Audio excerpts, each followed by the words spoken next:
Hello and welcome to today's session where we're going to be exploring strategies for dealing with complex contact centre operations.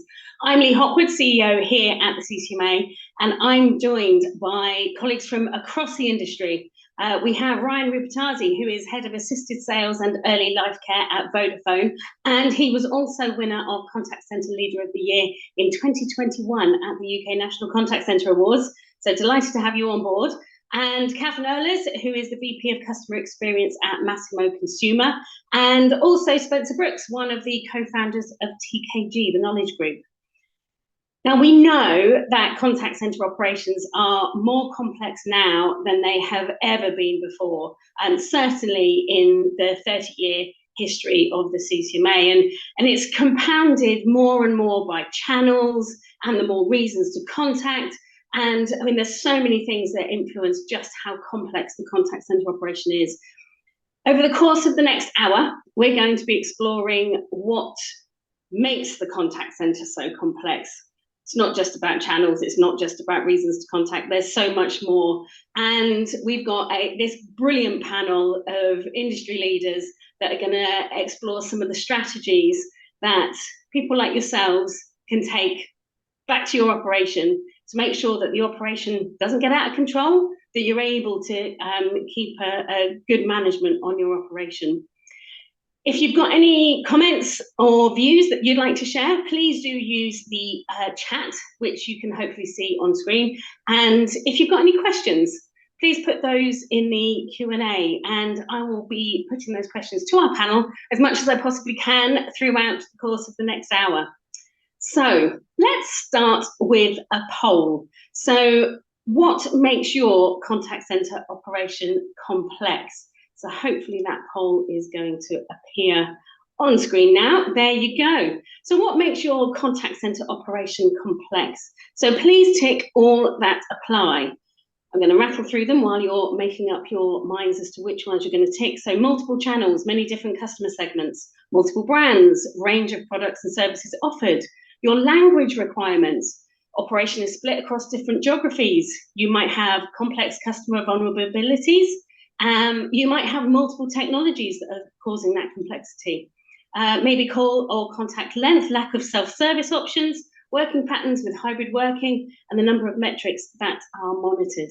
And I think there is another one on there as well that's just out off screen to me. Please do place your votes. Okay, some interesting complexities there. No wonder contact centre is so complex.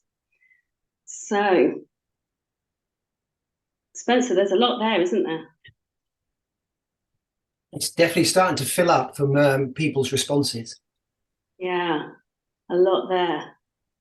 So, should we have a look at the results? Yeah. Okay, let's have a look at the results.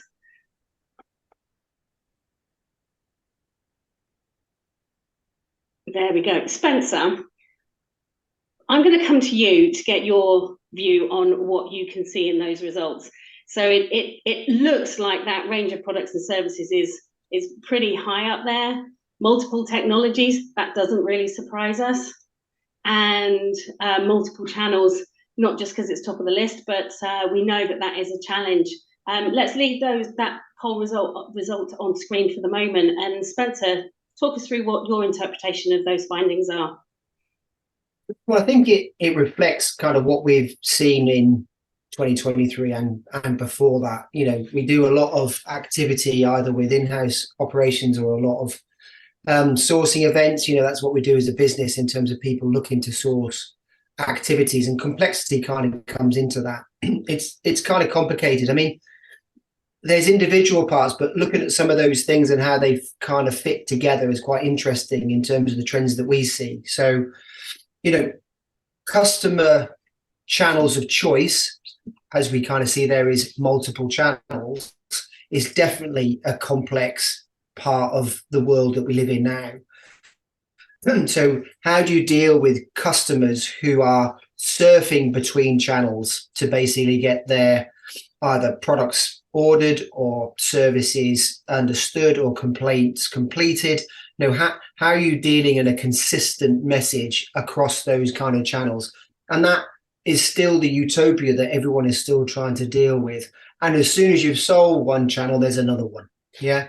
So as we've moved forward, WhatsApp's become more prevalent, Messenger has become more prevalent, and suddenly you're kind of dealing not only with a different channel, but also a different system to kind of deal with it, which is where I think technologies and channels kind of come together, because the outside world is evolving in channel, but the inside world of technology within corporations can be slower. So the disconnect between dealing with a single view of the customer with technology internally, but seeing all your customers connecting in different ways, they're kind of becoming broader and broader and further apart. So customer channel choice definitely on the pole, but also from what we see. Interestingly, I think that languages looks quite low here in the poll, and that might be a representation of people that have joined. But in the global market that we are now, actually, language is our biggest complexity that we're seeing with customers. It's very difficult to think that you're going to launch products now in one geography. So just thinking it's going to be only in the UK, only English speaking, and then what comes with that is only one regulator to deal with. That isn't really reality. The reality is that you've got one product that might be slightly different in different markets, and those products and services have different regulatory requirements. They might have a different brand. Having a brand called Pear in the UK might not resonate right in Scandinavia. So you've got different brand, different product, different service, different language requirement, and therefore different terms and conditions and regulatory requirements. So geographical market is definitely a big complexity when we're dealing with people. And so with all those things, when you put everything into the melting pot, we find organizations are really kind of, what are the things in your service that have to be in place? Because you can't have everything. And I'm sure we'll have the conversation with Catherine and Ryan that are dealing with these kind of complexities. You can't have everything, because if we wanted a person in a country to answer the phone with a product, with a brand, with a service, and all the regulatory, we would have infinite budgets. Well, we don't have that. So we have to compromise somewhere. And is that in language? Is that in product? Is that in service? In cost? Because in a commercial world, we've got to make the books balance and profitability. So it's not an unsurprise around channel. I'm slightly surprised around the language bit, because I thought that would be kind of more up the tree in terms of answers. Thank you, Spencer. So let's move on. And Catherine, I'd like to bring you into the conversation here. So you are the VP of Customer Experience at Masimo Consumer. And for anyone that has maybe not come across Masimo, you are a global audio and medical devices company, and you are known for some of the world's best audio equipment. And I believe that you're now bringing to market some of the most fascinating consumer health and wearable devices to support health at home. That's a whole nother conversation. But just before Christmas, we were in a debate about the complexities of the contact center and how you can't necessarily find a one-size-fits-all strategy industry-wide because of those complexities. Please, can you share your experiences and thoughts on the complexities you have come across and what you're aware of in the contact centers you've worked in? Yeah, no, certainly. Thanks, Lee, and thanks for having me here. And just looking at the poll and obviously what Spencer has said, it all just resonates with me. I mean, I've been in customer service and operations for a long, long time, and it's got increasingly more complex. You could also add more interesting as well, but certainly more complex. I mean, just looking at Masimo, we've got, 7 high-end audio brands, and then we've got all the health products on top of that. But within even the audio products, the range of products within each brand is complex. The different customer segments, price points, expectations, and obviously technology.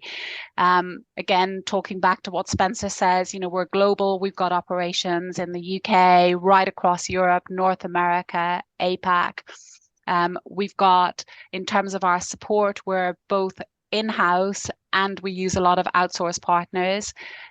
We like to make it even more difficult for ourselves in the sense that even with our own team, we've got people that are office-based full-time. We've also got people that are remote. technologies, obviously trying to, you know, grow the customer experience. That means we're layering on top technologies, but we've also got like legacy technologies. We've come together as a portfolio of brands, but that means that's a result of mergers and acquisitions. So there's lots of legacy technologies that we're dealing with there.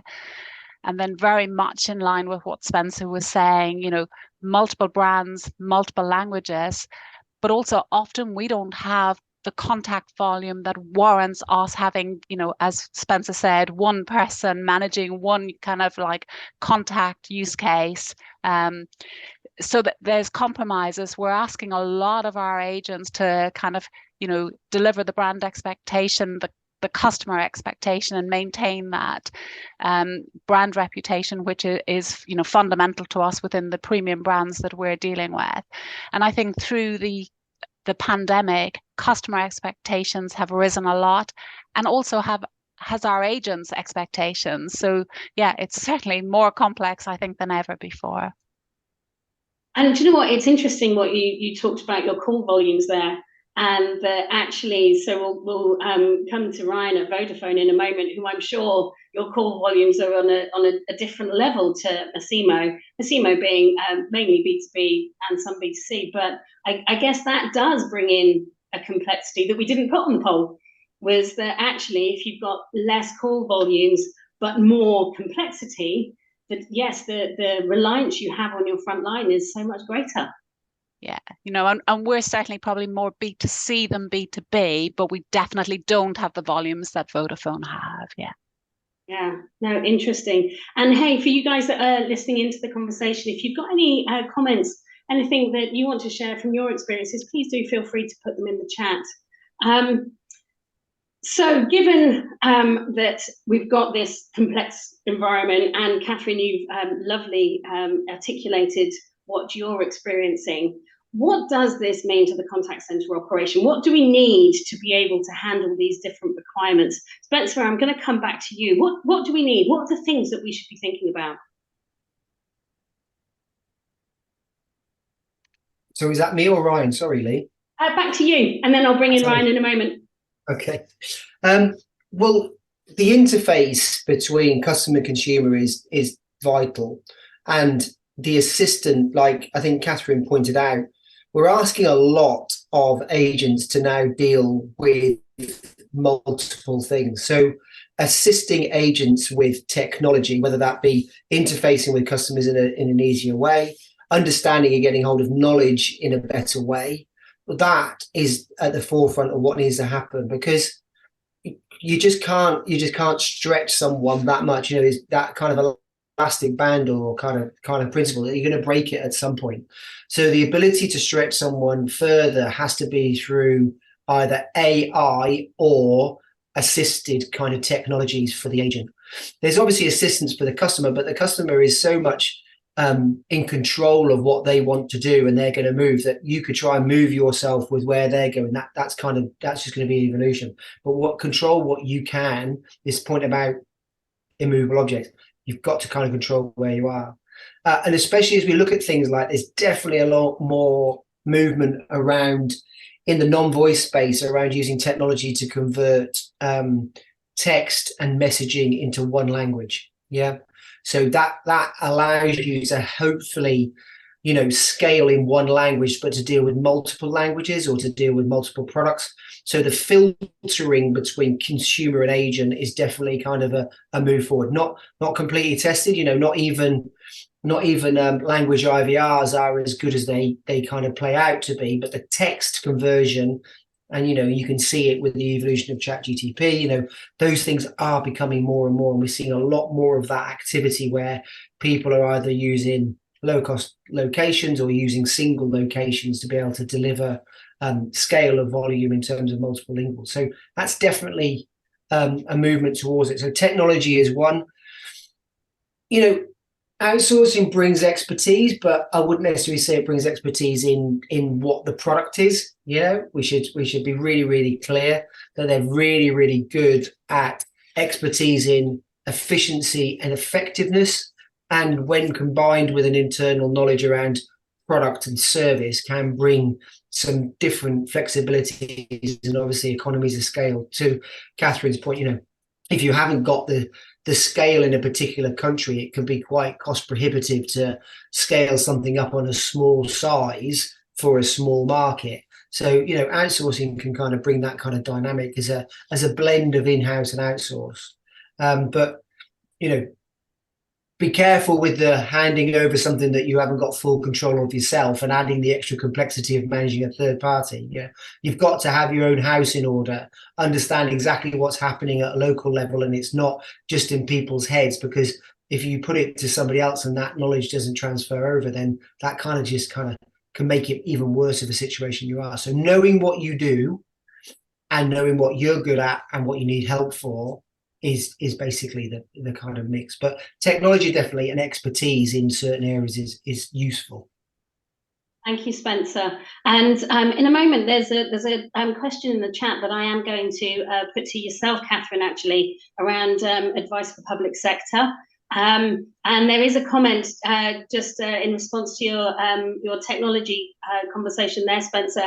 AI, another technology that is used to communicate with the consumer easier, needs to seamlessly integrate with the overall CRM system and also support the staff handling the customer queries so as not to disrupt the overall customer journey. I think that's a very good point made. So Ryan, I want to bring you into the conversation, if I may. Now, you've been at Vodafone for 20 years. It is a large and a very complex business. We know that it outsources and it also has a lot in-house. And during that time, you've headed up all sorts of different functional areas, from product to channels to commercial operations and retention. Can you share a little bit more around the complexities of the Vodafone operation, what you can, and also in the context of the poll that we had a moment ago, and the impact these factors have on your operation?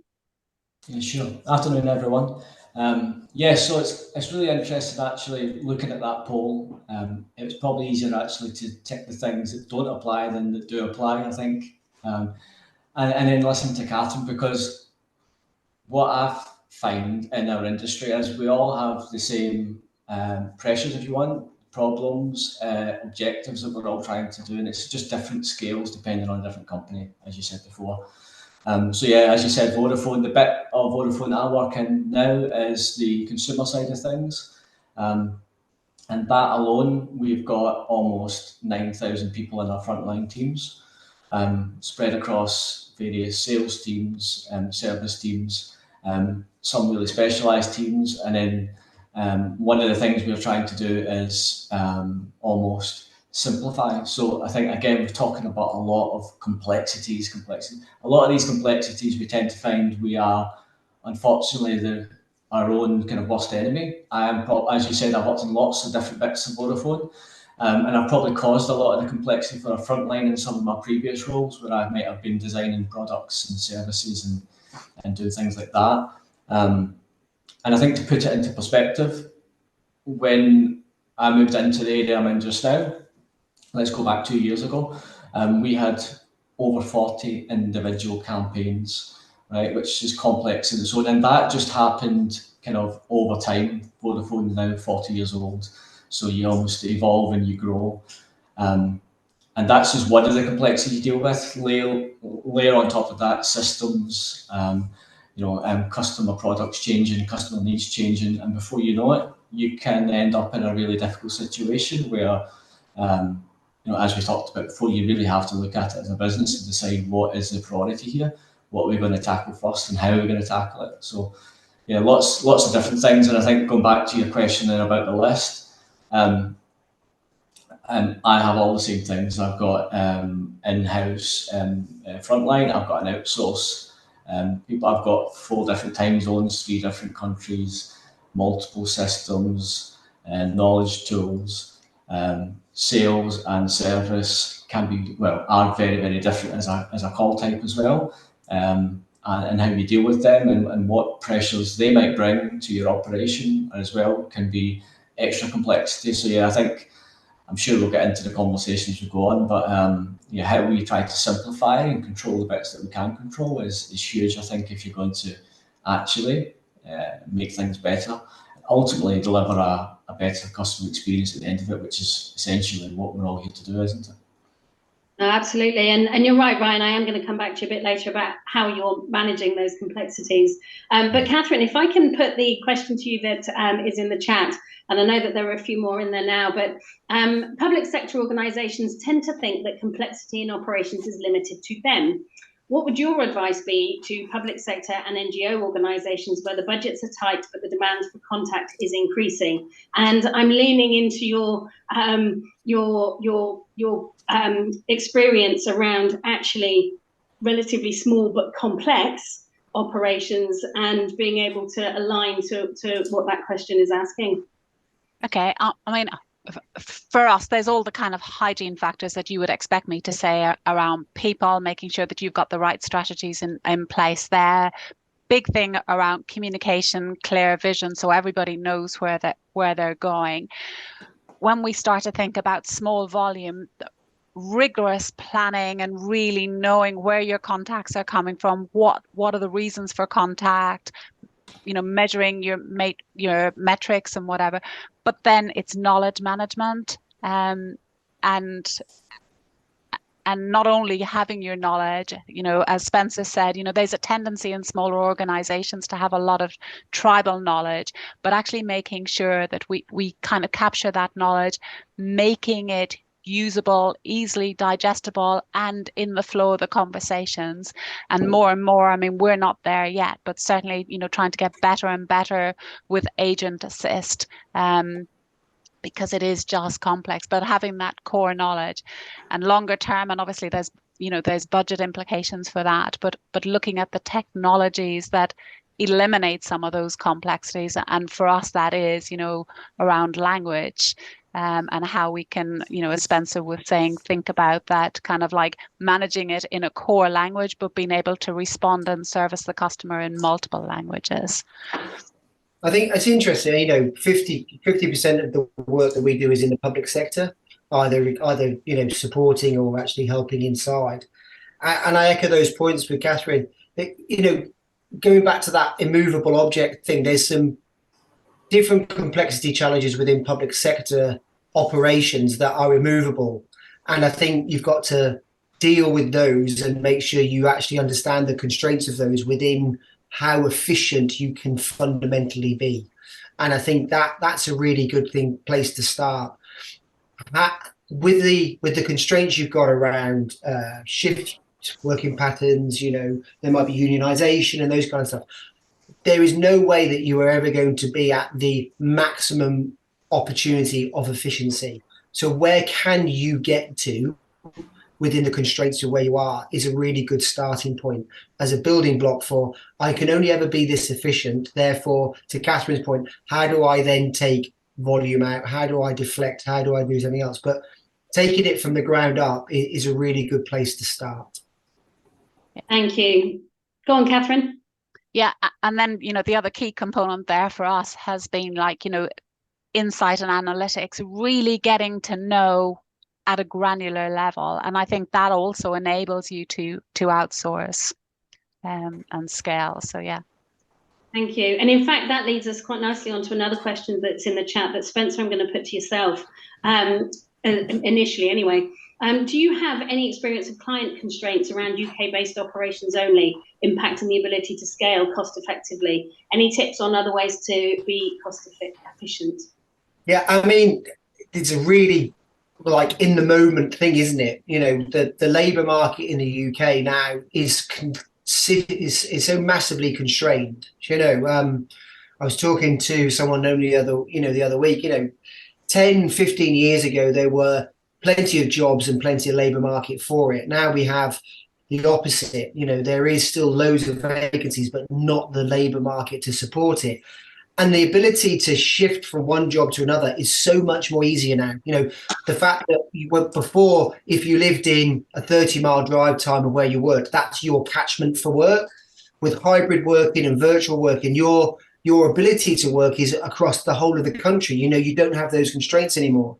So the ability for someone to say, I don't want to work here and I want to work there, and that might be based in Thurrock and then suddenly based in Dundee, that ability to transition between those roles is so much more simpler. So the constraints around the labour market is massive.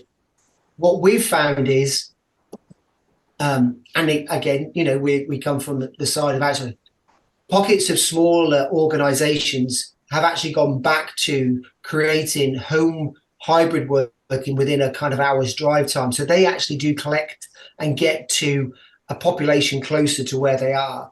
So bringing your operations into a hub and spoke model across the UK with different partners that can bring in sizable teams within their location and then not cannibalizing other locations is a really way of getting labor, and actually is quite efficient because smaller organizations don't have the same economics as big PLCs and margin return. So sometimes you can find that it's almost like skipping the temporary labor market and kind of going into the outsourced market still on a temporary basis and kind of scattering work across the country, because they can give you the same economies of scale as big organizations. So that's what we've seen, but it's definitely a challenge. Labor market in the UK for someone, and that's why I think you'll see, I think coming up this year with the change in government, potentially, with more work, the government stepping in and wanting more work in the population, that's going to make that constraint even bigger.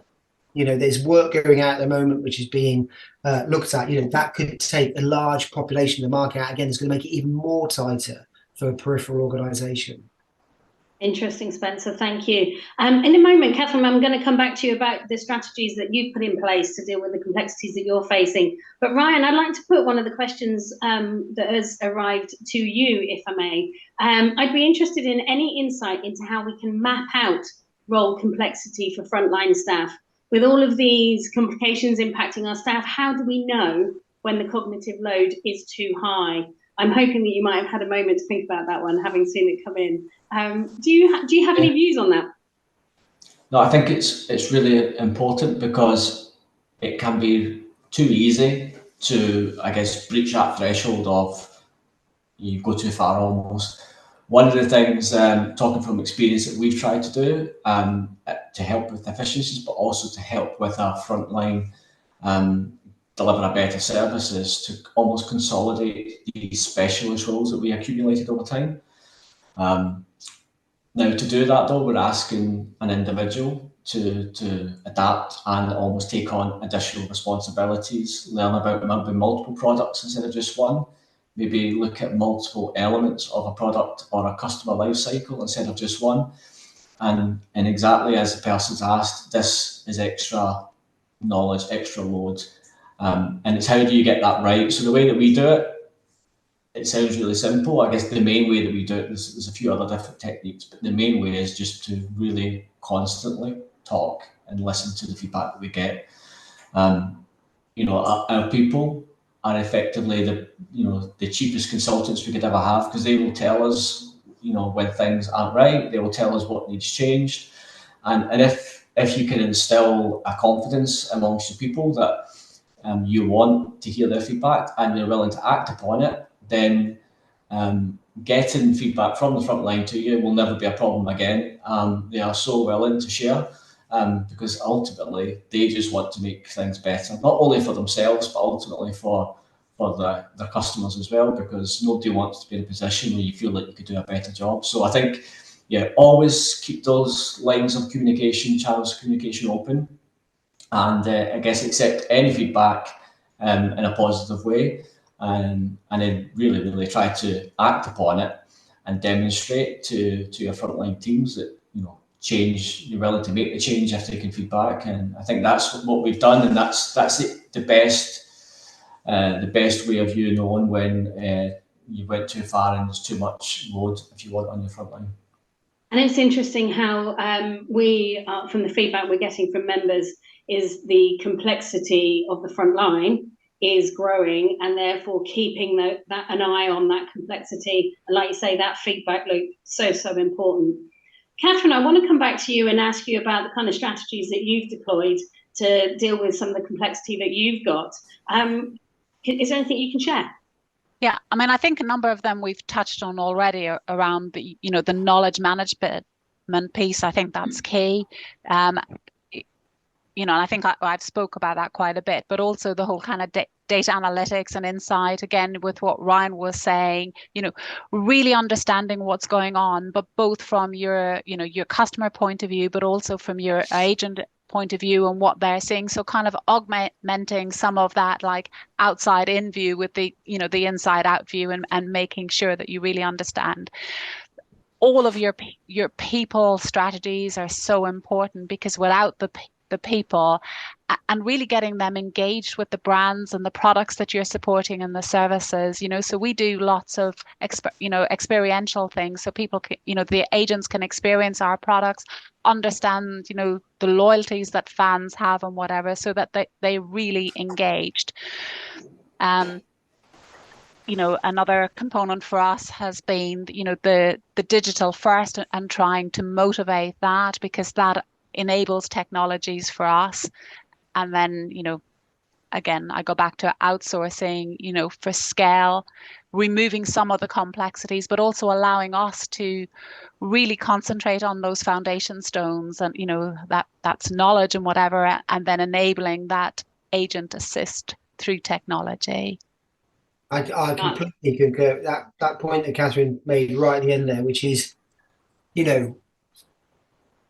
outsourcing can help you focus on your own complexities to leave them with the less complex, is absolutely a kind of golden rule of, if you can't do it, then you probably be struggling with somebody else to do it. So once you've got hold of it, and somebody else can do the scale bit for you, you can focus on the bits that are kind of really complex. I completely kind of, it's such a trip over that people do, thinking that they can just push it out there and sold the dream of, we do it for insurance for 20 other people. Well, what do you really do? Do you know what I mean? It's kind of getting under the skin of that.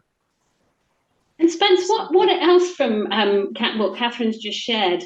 What other things have you seen? Because you're talking to contact centres all the time in your role, and with what TKG does, and you're always looking at their operations and how they can better manage them, and outsourcing being a potential solution. What have you seen that organisations are doing to help manage those complexities? So I think, complexity of in-house, what organisations are definitely doing is getting their internal structures right, because the complexity, and Catherine and Ryan jump in with this, it's not just managing your operations, managing your other stakeholders, whether it be product, whether it be marketing, whether it be technology, and that kind of stuff. So that liaison between not being done to but being collaborative is fundamentally important within the organization. Otherwise, operations just become a cost center, therefore a reduction in cost is needed, as opposed to kind of like it's a brand externally, it's the shop window, and it's also revenue, isn't it, whether it be direct revenue at the time or ongoing reoccurring. So I think internally we're seeing that as a big focus area, to make sure that the links between the operation and what happens within the peripheral stakeholders is done well. In terms of how that looks externally and how you're dealing with external operations, I think trying to get certain roles that have got experience to help support managing an outsourcer is quite difficult when you've got small scale. When you've got large scale, you can afford to bring in one or two people that need to deal with certain specialisms. That might be resource planning, it might be vendor management, it might be ops or whatever, that kind of stuff. But when you've got smaller outsourced scales, so it might be in the hundreds or multiple hundreds, organizations are definitely struggling to find some key expertise that they need to help support the management of the outsourcer, because some might come into an organization and think, well, that's the only job I'm ever going to have, as opposed to being, I could grow into that role and do something else. So that's definitely a challenge, to find services that can help you manage a third party, or even internally. It's the same principle as internally. If you've only got 80 FTE, how can you justify a full-time resource planner? How can you justify, a full-time, ops director and that? So fractional people is quite a challenge, I think, in dealing with small subscale. And then when you add geography, that's even worse. How do you deal with subscale across multiple geographies? So dealing with managing either internal governance or external governance with expertise is definitely a challenge in bringing those in. And you want to have people that can add value rather than deliver PowerPoint and tell somebody else how to do it. So practical advice is a real challenge to kind of get hold of. Thank you. And actually, I want to pick up on something else that Catherine talked about, and that is around the people and getting the right people. And given, Spencer, what you were saying around the labour market, looking after the people that are working on the front line is now more important than ever, training them, empowering them, engaging them. Ryan, I'm really pleased that you're nodding your head, because I'm going to ask you that question. What are the kinds of things that you're doing to help, what the strategies you're taking to help keep the front line engaged and empowered and able to deliver the customer experience when things are so complex for them? Yeah, sure. So again, repeat my point from before is listening to them. I think if you feel like you're not being listened to, then it's really easy to disengage and care less about what we're doing. I think key is involvement in all senses. So I think as leaders, we need to be really clear what it is we're trying to do, whether that's simplification, whether that's to be more efficient, be better commercially, whatever they may be. We need to decide on what our strategy is ultimately. I think then we need to decide on what we need to do to get to our objective. And then that's where I think we start to involve our people. I think you need to communicate what your strategy is, help them understand why we're doing it and what that means for them. And I mean, you almost need to be repetitive and relentless in terms of how you communicate things. Communicate everything, the good things that's happening, the benefits that we're starting to see, all of the plus points, because you really need your frontline to be bought into things, because if they're not bought in, then you've no chance of achieving what you're doing. And I think that's what we tried to do over the last couple of years, which is where we've been pretty successful in lots of the stuff that we've done with the CCMA, is, we built a culture that wasn't there before, where actually, luckily, I've got a really easy job. I don't really have to drive my frontline to get involved in things and become engaged and to tell me when things aren't right. They do it for themselves, and it's almost like self-propelling in the way they do it. And it's really nice to see actually that people aren't just turning up to do their shift to go home again. They really, really care about it, and they see it as part and parcel of what they do. So I think it's all about how do you find that lovely balance between involving people enough for them to feel involved, but also to use their brilliant expertise and feedback. Because I think, to Spencer's point, all too often, certainly in Vodafone, we've been the victims of things being created in maybe an HQ environment and almost delivered to the front line or done to the front line. And I think making sure that we are really part and parcel, everything from almost new product conception to execution, is key for everyone involved, not just employees, but also customers. Thank you, Ryan. And I'm going to stay with you, if I may, because there's a few questions that have come in around technology and in particular use of AI. And although I'm not necessarily going to go through each of them piecemeal, and we will look to come back to answering them piecemeal, there are a couple I'd like to pull out. Ryan, I think this one is probably going to be best suited for yourself. In this person's organisation, we are currently struggling with managing chat performance. How does your product support frontline teams? How do you deal on the front line with dual, triple concurrency? And do you think this improves performance? How are you dealing with that multiple chats? Yeah, so it's something that we look at again and again, because I think finding the balance, and like so many things we've talked about already today, it feels like it's all about finding that balance between different things. And this is another one in terms of concurrent chats. I think it depends on the type of chat that agent is taking. If it's a service chat, you may be able to do multiple concurrent chats. If it's sales, that's a little bit more difficult. It tends to be sales chats are longer, and there's terms and conditions involved, and there's obviously an element there of payment details needing to be taken, so you need to be a bit more exact. But also what you tend to find is, and we've been on this journey, that you can increase the concurrent chats, and there becomes a point where it actually becomes less efficient. Again, because we're asking people to spin too many plates at the same time. So I think it's just about, again, being clear about what you would deem to be, I guess, good operational output KPIs for that type of work that someone's doing, and then to monitor them as you effectively increase the concurrency and increase the ask of your frontline. There is never a right or a wrong answer, and I think some of the AI technologies that we are now starting to hear about, and in some cases maybe even experience, will certainly help in this space. Personally, I don't ever see AI short-term, talking, short to medium term, replacing maybe a frontline agent. I think they can definitely support them to make their job easier and make sure that we give a better ultimate end experience. So yeah, I think it's really interesting, some of the AI stuff you hear about. It can be quite scary, but really interesting in terms of the opportunities and how we utilise this technology, because it feels like, yeah, it's definitely happening now, isn't it? We're right in the thick of it, and it's starting to become a bigger talking point in lots of these types of sessions that you look at and see. And Catherine, sorry, go on, Spencer.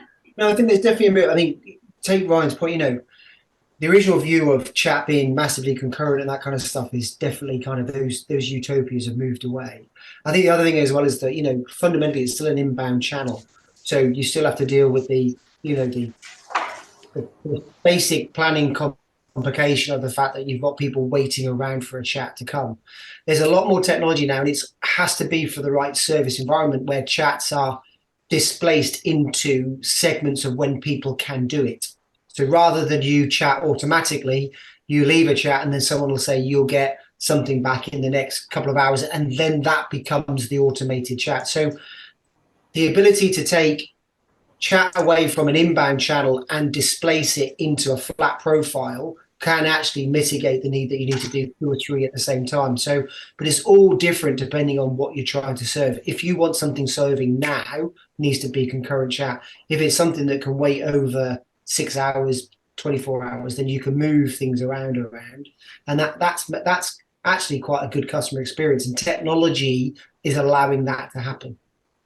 Yes. And Catherine, I was going to ask you if you're leaning into AI at all to help manage your operation, your complexities. Certainly starting to look at it, for agent assist and how we can kind of get more data in from our quality analysis into agent assist to populate then our knowledge so that it goes, but also, yeah, I think they're probably the main areas that we're looking at now, also looking in terms of deflection and AI in terms of language pieces and removing some of that complexity. So it's definitely on our agenda, but we're not, we're on the journey. We haven't completed it by any stretch. And do you use chatbots, Catherine? There's been a little flurry of questions around the use of chatbots and revisiting them, and how do you manage them? Do you use chatbots, Catherine?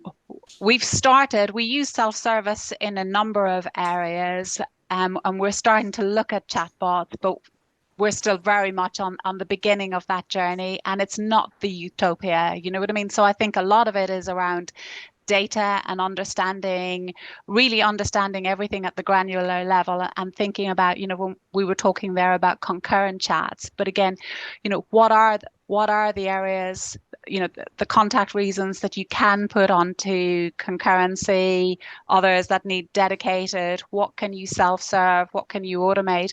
But again, it's no one size fits all, but I do think AI and technology is a key component. I also think, in using it to help you surface your knowledge is also going to be key. Yeah, yes. I agree. That kind of I think someone's kind of put in that kind of use of it as a triage in order to technically using it it's like an IVR, isn't it? Using your chatbot to segment the reason and where that needs to go, and but again, using a tool where you can segment it into a block of space for someone because it doesn't have to be dealt with right now. But I think it's on another point saying, how does it impact the customer experience? That's depending on the reason for the chat, isn't it?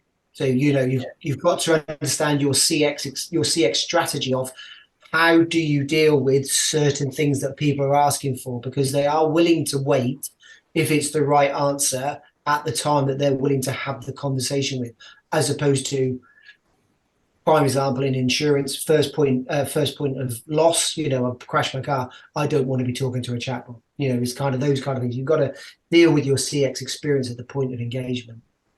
Definitely. I was going to say that as well. It's about using these tools at the right times and in the right situations, because I think as well, definitely in my industry, really competitive one, the interactions that you have with your customers could be the defining thing in terms of whether they are your customer for a short time or a long time. And I think although these tools that are emerging now sound like they could revolutionise our industry from an efficiency perspective, we probably need to be really careful about how quickly we employ some of them, because it'd be wrong for us. I think we'd be doing the wrong thing by taking away some of that human interaction, because actually that's a lot of the part that somebody can make an average or a bad interaction with us into a great one. It could just be the relationship that you build up on that chat or that call with one of our frontline people. So I think that's really important as well to remember that, in those kind of competitive type consumer markets anyway. And it's always that balance, isn't it? It's that balance of human and technology and getting that right. And, when I think about our performance metrics and whatever, there was a point where, we had 3 top level performance metrics that we were looking at. Now we're looking at those by channel, by contact reason, by geography. So you by customer type, you're trying to get down to that granular level all the time to know what good looks like and what you can service where, so that you give customers that best experience. Yeah, there's a question in there, I think, from someone who's talking around how do you schedule it? So how do you manage the schedule between chat and email and phone? I think the idea of blending, I don't know whether you kind of agree, Catherine, right? I think the idea of thinking that you can blend chat, email and phone under one, I think is a utopia that isn't there. I think that, depending on the size of the operations, you might be able to use an element of infill, but true blending between all of those channels with the same agent, I just don't think is a feasible thing. Definitely on its own without technology support. So I think there's some interesting dynamics when you get into forums around planning and stuff around what's reality and what can actually be done mathematically. Yeah. Go on, Ryan. I was going to say, I think having an agent who can do all of those things, or rather are expected to potentially do all of those things on the same shift, let's say, is a step too far. I think there's elements there or opportunities where you could probably cross and upskill agents to be able to do multiple communication channels and therefore be comfortable interacting and using those. And then it's a case of flexing your workforce as and when you need to. So you might know that you're going to have a certain time where chat's going to be much busier than your voice channel, and great, you've got agents who can do both. I think there's opportunities for that, especially if you're looking after a smaller operation and it's more difficult to size and scale up to your peaks that you need to. I think that's probably something that everyone could look at. I've certainly looked at that as well. I've got some teams that handle some more specialised things that have the ability to do voice, chat and social, and they do all of them, but not at the same time, because I think that's when we, again, it's a step too far. That's when we're asking someone just to spin too many plates, I think. Go on, Catherine, you wanted to add to the conversation on that too. Yeah, it's the same for us. I think multi-skilling is absolutely key, and particularly for smaller operations, but it's a balance. Yeah. It's a different skill set and not everybody can do it. Not everybody should do it. And it's a daily balancing act, particularly in smaller organizations. It's interesting. We've got about 10 minutes left, and there is another poll that I'd like to go to, and then get each of your views on what we discover on that poll. So if we can put the poll on screen, that would be fabulous. And what we want to ask is, what strategies are you using today to manage the complex contact center environment in your operation? So please do tick all that apply. What strategies are you deploying? What are you doing? Clear vision, great communication, strong collaboration. Maybe you're using technology better. That was obviously one of the more impactful complexities. Use of data and insights. We've heard a lot about that, which is obviously key. Focus on results rather than effort. Clear roles and responsibilities. Approaching projects systematically. Outsourcing functions such as quality, HR and IT. Outsourcing for people support. Maybe using your own systems, and outsourcing the entire business unit. What are you doing to manage your complex contact center environment? So hopefully you've all had a chance to tick all that apply to you, and let's take a little look at the results, shall we? And Spencer, I am going to come to you first once we have the results on screen. So it would appear that use of data and insights is pretty high up there. And apologies if you didn't get a chance to answer all of those, go through that with your answers. But use of data and insights, strong collaboration is up there, and obviously having a clear vision and direction. So Spencer, what's your take on the results that you've seen there?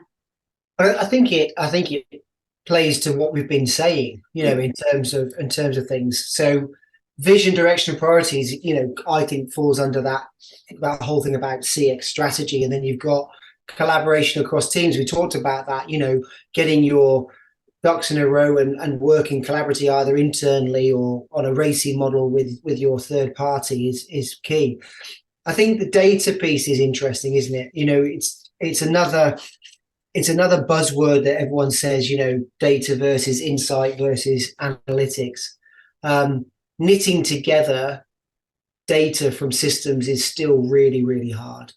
But it is definitely therefore, I think, top of the list, because finding the root causes of problems, I think lots of stuff around efficiencies and, how do you know if agents don't, are saturated with work? So that all comes from data. We can't sit and observe people day in and day out. We can't just look at things and think that looking at an operation for the day is a reflection of how it is on a life cycle.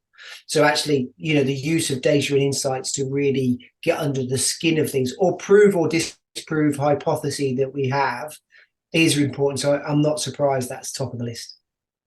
Thank you. And Catherine, what's your views on what you've seen there? And I know that obviously you've talked a little bit about knowledge and making sure that the knowledge is there. But what's your views on what you've seen in the poll results there? Yeah, again, it makes absolute sense, and when I think about communication and collaboration, and often we think about communication within our own patch, but that right across the whole organization is so important for two different reasons. One, for us to understand what everybody else is doing so that we can service the customer well, but the other thing is it gives us a better seat at the table, and that's where the data and insight comes into it. It allows us to understand our operation, but also to inform the rest of the organization. And it also allows us to kind of think about what are the right strategies for us that are working, whether that's outsourcing, use of technology and whatever. And then the other thing for me, which doesn't really come up there, but it's that digital first piece, to allow us to avail of technology's ability to scale, and AI. So. And it's interesting when you say about the digital piece. There was a question earlier, what is your experience of using CRM's tooling to manage operations? Does it truly get worse before it gets better? How do we prepare our people for this? And I think it's interesting that actually, if you can get the design of the technology well, because you know what all of your user journeys are, both employee and customer journeys, then the technology can really make a big difference. But you've got to give it the time to get it right. Ryan, what's your take on what you can see in the poll? I'm really happy to see the top two come out as the top two things, because I think they are definitely the ones that, if you can do nothing else, that you can focus on. I think they almost go hand in hand. I think with all of these things, it's about controlling the things that you can control. Right? Talk about complexity. A lot of the time, that might be out of our hands, right, as operational leaders, but being really clear about what things we can influence and what things we can do fall into a remit that we can make better and simplify almost. And I think those top two are by and far the most important ones in terms of kick-starting something and to build that momentum. I think our business is all about momentum, and if you don't have the top two, then you have no chance of building anything. So I think, yeah, I'm pleased to see those come out top. Allows you to be razor sharp, doesn't it? You know, those top two absolutely allows you to focus on the things that matter and try not to get distracted by the things that don't matter as much. Yeah, it's really hard, isn't it? Because I think all of those options, if you like, all of those strategies have a part to play. I guess it's just how much you lean on 1, 2, 3, 4 of them more than others, I guess. And actually, this brings me to the final question that I'm going to ask you all. I'm going to come to you first, Catherine, and Spencer, I'll come to you at the end. Is fundamentally, 30 seconds, what's your key advice? What would you want people who are listening into this conversation to really go away with? Catherine, if I can come to you first. Yeah, I mean, again, it resonates with the poll. It's that communication, collaboration, you know, technology is fantastic, but just remember it's people first, and they're the enabler for everything. Get your knowledge right, use data. Yeah. And just keep iterating, I think. Keep iterating. And sometimes you do have to restart when we're talking about technologies. You know, you can be committed to systems, but sometimes, you know, you've outgrown some of these systems and you do have to stop and rethink. Thank you, Catherine. Thank you. Ryan, what's your 30-second piece of advice? I'd say become obsessed with gathering and listening to both your frontline but also your customers. I think then it's about controlling the things that are controllable for you and simplifying what you can do in a complex world. And then being really consistent and being consistent over a long period of time. I'm talking 12, 24 months. It needs to be consistent in order to really make lasting change, not just a short-term impact. Thank you, Ryan. Spencer, what's your final piece of advice that you'd like to share? I would say don't suffer in silence. You know, all the questions that have come on and everything. I mean, I think Catherine and Ryan are examples of individuals that look beyond their internal organisation, whether that be through being part memberships of CCMA and other organisations, as well as they use outsourced partners. So my advice would be, you know, don't suffer in silence. You know, reach out to organisations like CCMA, you know, ourselves. You know, knowledge is the title of the company that we've got. You know, we've got knowledge and experience. So don't suffer in silence. There's lots of help out there in order for you to learn from other organisations to, you know, hopefully give you some clarity about what direction to go in. Thank you so much, Spencer. And I'm going to just echo that. You know, we're here to help. That's you know why we exist. So if anyone has got any challenges that they want to talk through, we can either help or point them in the direction of others that might be going through similar challenges or have been through those challenges, or indeed some of our partners. So thank you guys so much, Spencer, Ryan and Catherine. I really appreciate you giving us your time to share a little bit more about your worlds. Thank you so much, Spencer. I also appreciate the Knowledge Group and the support you're giving the CCMA at the moment as well. Thank you guys so much. And of course, thank you for joining us today. I hope that's been useful. Any questions we didn't get to, we will go back and address, and we will share them as an article on the website. So thank you guys so much for joining us, and we'll see you again soon. Take care. Thanks, everyone.